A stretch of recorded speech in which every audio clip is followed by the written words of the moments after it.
I've been really wanting to make videos about topics around spirituality, nonviolent communication, Buddhism for what feels like a really long time. And why I've hesitated to make videos talking about my experiences, talking about things I've learned and yet to learn, is part of the video today. And what I want to talk about today is self-judgment and negative belief systems. So I'm going to start with my own vulnerability, as I really like to do in conversations. Yeah, I have a really big longing for helping people and connecting with people with depth.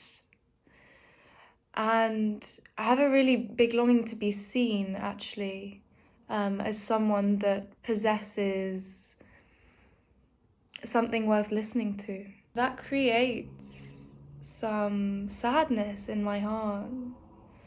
And the sadness is part of the experience that I'm having. And instead of being with the feeling, what often happens is the second arrow. The second arrow is a concept in Buddhism, in the dharma, the teachings of the Buddha.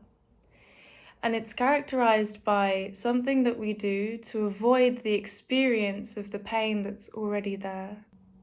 So for example, we can say we really wanted someone to text us back and we feel disappointment from them not texting us back. And this is usually in the body somewhere.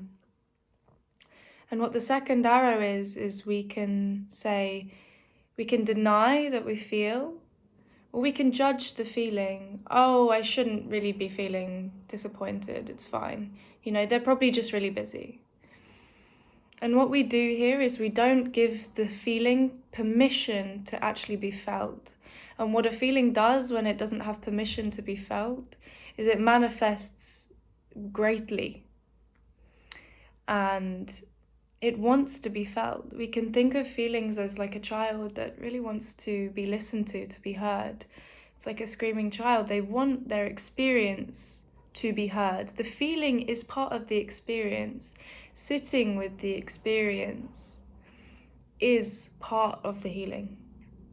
And Buddhism does teach this, and also nonviolent communication teaches this. And the link that I've made between the two, which really excites me because I'm a nerd, is the second arrow is the self-judgment. Yeah, the second arrow of I don't want to feel this pain is the self-judgment. The self-judgment of I shouldn't be feeling this. As soon as we start to see the should or the this is too much, this is too little, as soon as we start to hear these words come out of our mouth, we know that in fact, instead of being with the direct experience in the body, we're starting to create things in the mind that are about the experience. So for me, I say I'm too young to be giving this video. And as I do that, I disconnect from the feeling and I create thoughts about the feeling. As I start to create a story, I start to create thoughts about what this emotion is. And usually the emotion starts and then we go back up to the mind to try and cultivate a strategy to deal with this. But what we actually need to do, which is counterintuitive, is sit in the body. And the second arrow of judgment, sometimes it's followed by a third arrow of judgment, where we judge the judgment. Oh, I'm so angry that they didn't text me back. Oh, well, I shouldn't be angry that they've texted me back. Oh no, we have some awareness. We're like, oh no, there's 2 arrows here. Oh my God, I shouldn't be putting these 2 arrows. And we put a third or a fourth arrow. We judge the judgment. Oh my God, I shouldn't be judging. As soon as we see the should, this should be your first sign that there is a judgment. And what we can do is just say, okay, there's a judgment there. And we can connect to our wish. What's our wish? Our wish is usually, I really want to care for this emotion. My thought is really trying to care for the emotion. And that will connect us already down probably to one of the second arrows. Yeah? Oh, this judgment is really, and we can do it again. Oh, this judgment is really trying to care for me. It's trying to care for the painful emotion of that person not texting me back. And then we get to the feeling in the body. And this by no means is easy. For me, there is already so many thoughts going through my head, even as I speak, even as I think, oh my gosh, like I'm not speaking well. I'm gonna have to cut this video so many times because I'm not good at speaking, or oh, what if I watch this back and I'm just gonna delete it because I'm not qualified to give wisdom. I'm not qualified to speak on my experience like I know it all. You're a know-it-all, Neve. You know? Listen to the things I'm telling myself. But as I'm speaking, I'm connecting to my body and I'm listening to the thoughts and I'm not attaching belief to them. I'm saying, oh, wow, okay. I really want to speak fluidly. I really want to contribute with this video. I really care about this video. And see how much more alive and beautiful that feels. That feels almost like childlike, right? And you might say, how might I work with the awareness of the thoughts? This is all well and good. I understand I'm judging myself. How do I work with it? So it's really important before we get to a strategy of how to work with it, that we understand that the strategy is only telling us to connect with our experience. That's the only strategy. There is nothing that needs to be fixed or changed. We just need to be with the feeling. It's almost a non-strategy. You know, it's kind of counterintuitive to the word strategy. We're not trying to do anything or change anything. Awareness technically is a strategy, but it's also just awareness. It's just receptivity to what might be there. Yeah, and when we connect to what we're feeling, then maybe we can think, okay, so they're not texting me back. Maybe I want to send another text. Or maybe I'm just feeling really hurt by that and I don't really want to text anymore and I'm going to go and seek empathy. Another aspect of being with the feeling that I've crucially missed out actually is being with it with compassion. This is another Buddhist teaching. To remove the arrow, we need to be compassionate to ourselves. And what that looks like, it's not just a hippie proverb, okay? It's actually giving empathy to ourselves. In naming the feeling that's already there, we're already giving compassion to ourselves because we're acknowledging our experience. And when we acknowledge our experience, we say, wow, that experience is worthy of my attention. Yeah?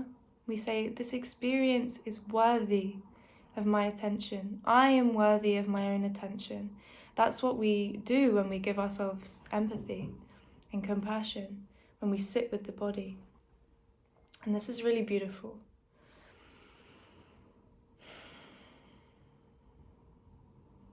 So we sit with the body and we try and have some awareness of what thoughts might be coming and going.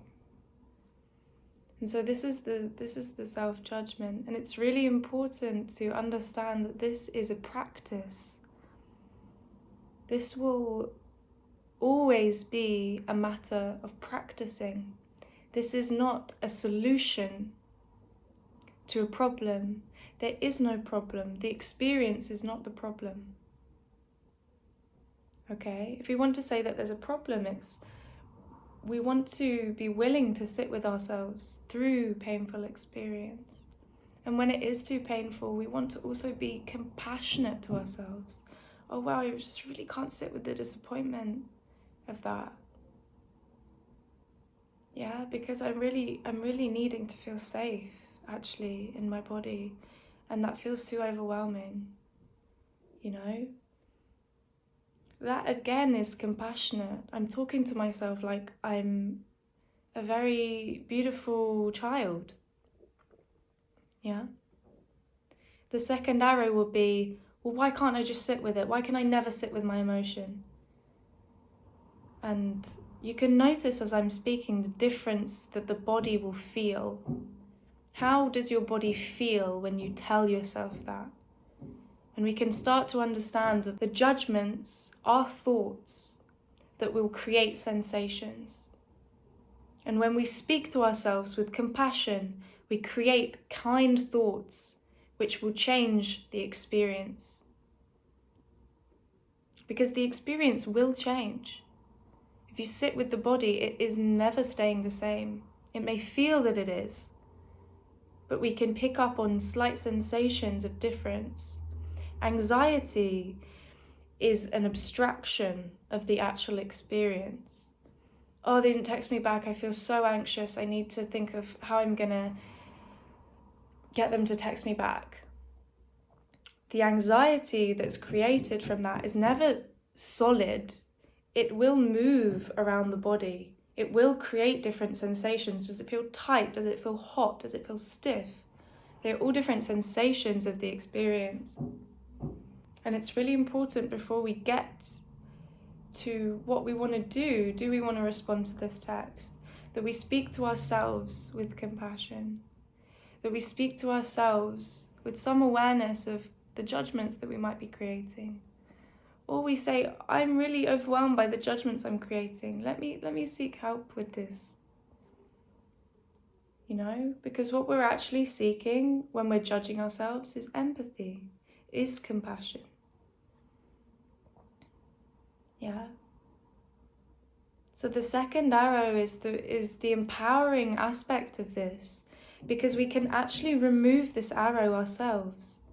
Maybe we cannot instantly click our fingers and make the anxiety go away, although it will change. I'm not saying it will leave, but if you sit with it, it will change. But what we can do is, by removing this second arrow of judgment, we can say to ourselves, wow, I really just wanted to care for this emotion. And this arrow is really hurting me. And I forgive myself for having this arrow, because all I was trying to do is take care of myself. Yeah, when we can be with that arrow with compassion, we can give compassion to those parts of us that want to judge. We can forgive. Forgiveness is compassion. So when we forgive ourselves for judging the feeling or judging the judgment, we can start to really move forward and be with the emotion. And sometimes the most difficult part can be the second arrow. But how empowering it is to know that we have choice, we have autonomy over whether we want to react with compassion to ourselves or whether we want to react with judgment. And the more that we practice reacting with compassion, the more that we can build emotional resilience to be with the sensation in the body, to be with the sensation of anxiety, sadness, disappointment. This is really the nature and the beauty in sitting with emotion. It's actually very empowering, because we start to see that we can have some choice over the reactions that we have towards ourselves.